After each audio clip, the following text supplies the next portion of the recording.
bab 11 dengan tema Tuhan mencipta, manusia mengelola. Sebelum kita masuk ke materi kita, Ibu mau absensi terlebih dahulu. Siapa yang hari ini tidak hadir? Kalian boleh buka buku kalian dari halaman 138. 138 bab 11. Baca sama-sama judulnya 2-3 ya. Tuhan mencipta, manusia mengelola. Tuhan mencipta, manusia mengelola. Apa maksudnya Tuhan mencipta dan manusia mengelola? Kita masuk ke materi Tuhan mencipta, manusia mengelola. Kita akan masuk ke tahap pendahuluan dulu. Dari video ini kalian akan mengulang kembali bagaimana kejadian Tuhan menciptakan bumi dan isinya. Perhatikan video ini dengan baik. Tuh, ayat 1-5. Pada mulanya, Tuhan menciptakan langit dan bumi. Semua baik adanya. Tetapi ada sesuatu yang kurang. Manusia belum ada. Jadi, Tuhan menciptakan manusia. Tuhan menciptakan manusia serupa dengan dirinya. Tuhan menciptakan manusia supaya manusia bisa berteman dengan Dia.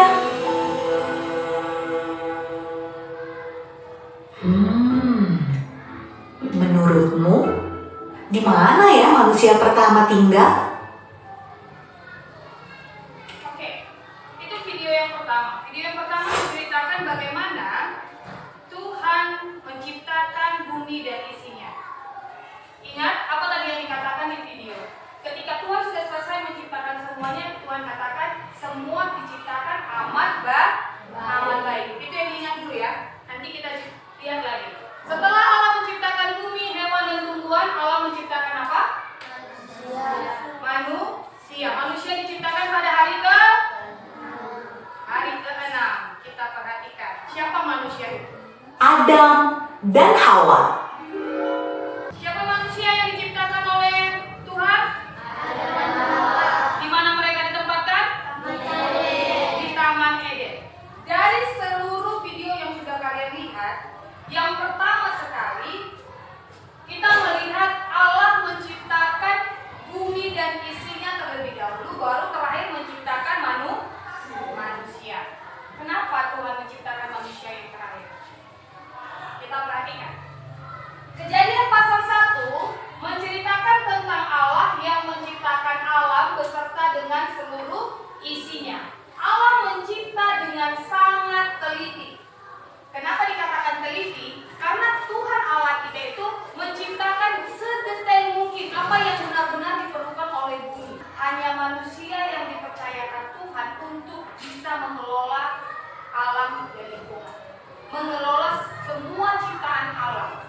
Kita orang yang istimewa. Ingat, kita manusia ciptaan Tuhan punya tanggung jawab. Tanggung jawab kita memelihara lingkungan. Kita memelihara lingkungan kita untuk siapa sebenarnya? Kalau lingkungan kita bersih itu untuk siapa? Kembali kepada kita. Itu untuk demi kebaikan kita. Kita bisa bernapas dapat oksigen dari mana? Dari tumbuhan yang sudah melakukan proses fotosintesis. Kita bisa dapat oksigen yang bersih dari tumbuhan. Jadi kalau kita tidak melihara tumbuhan, apakah kita bisa mendapatkan oksigen yang bersih? Tidak. Jadi mari kita memelihara alam dan lingkungan kita. Perhatikan di buku kalian di halaman 140.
Hutan mangrove adalah jenis hutan yang didominasi oleh tanaman-tanaman mangrove dan berada di kawasan pesisir atau bibir pantai yang menjadi tempat pertemuan antara air tawar dan air laut. Beberapa karakteristik atau ciri-ciri yang dimiliki oleh hutan mangrove ini antara lain yaitu didominasi oleh tumbuhan mangrove atau tumbuhan bakau, tumbuh di kawasan perairan Riau, sangat dipengaruhi oleh pasang surut air laut, keberadaannya terutama di daerah yang mengalami pelumpuran dan juga terjadi akumulasi bahan organik, serta seringkali termasuk jenis hutan pemogen.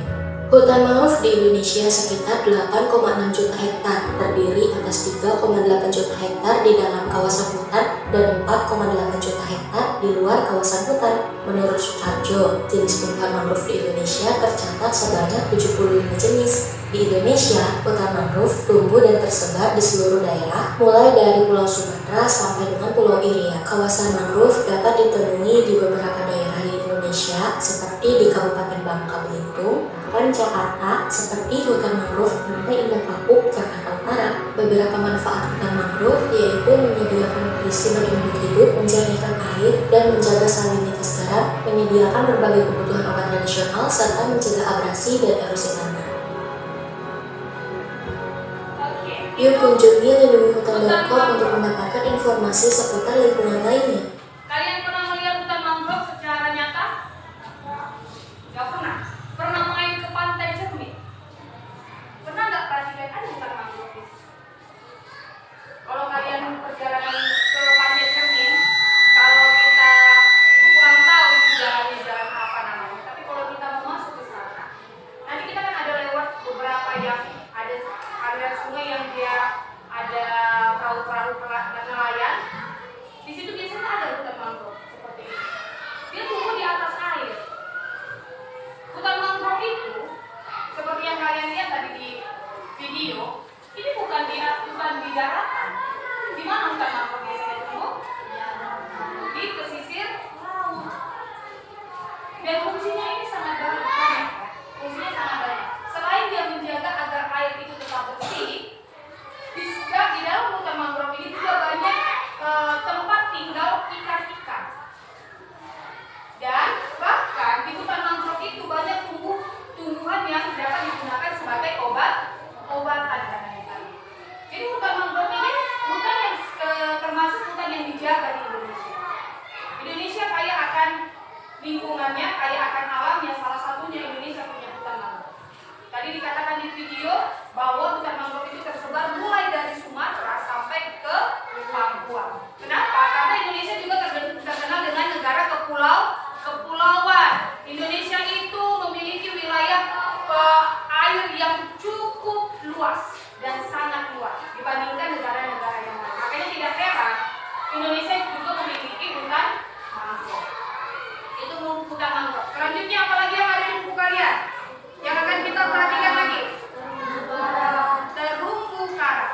Terumbu karang ini sangat indah. Terumbu karang bisa dilihat di mana?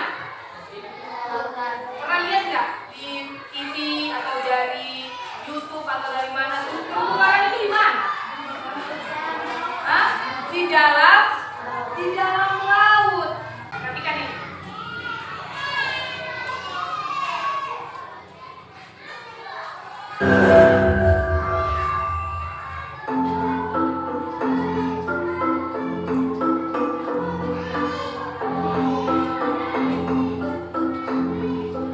Halo anak-anak, hari ini kita akan melakukan petualangan bawah laut yang menarik untuk belajar semua tentang terumbu karang dan mengapa mereka sangat penting bagi planet kita.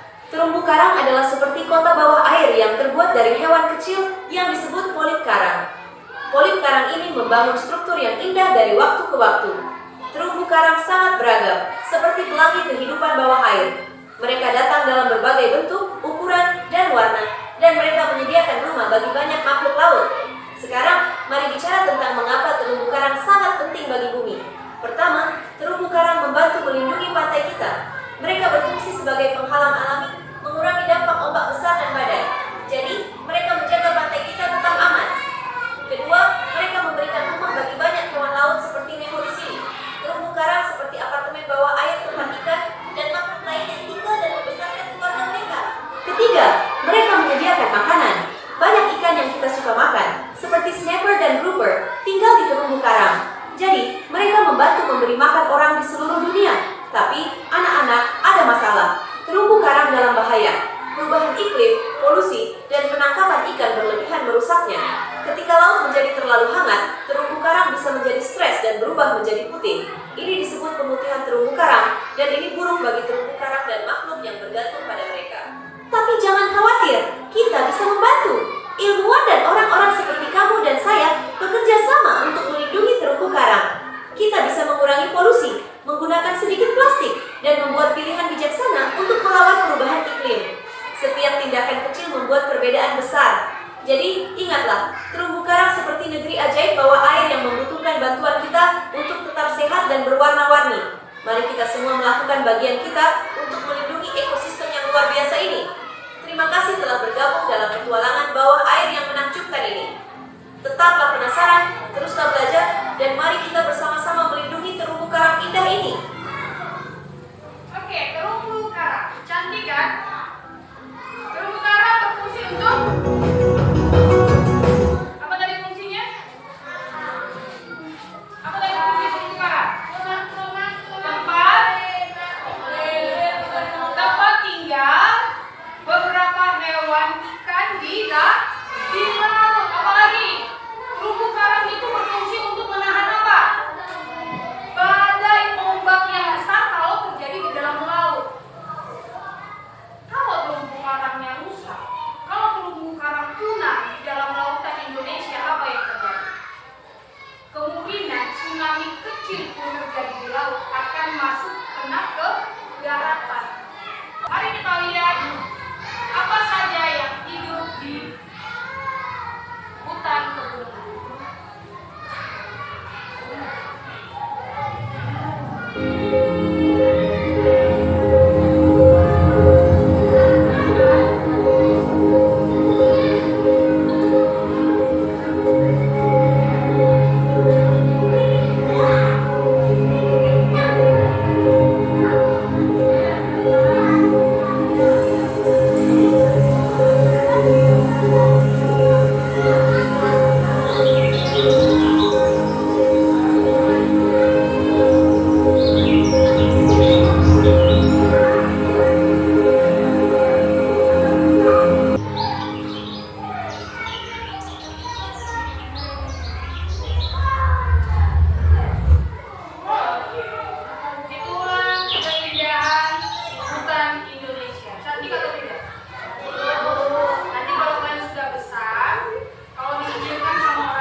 Baca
baca dulu isi dari kitab Kejadian 8 ayat Kejadian 2 ayat 8 sampai 15. Lalu kalian jawab soal yang dari buku kalian.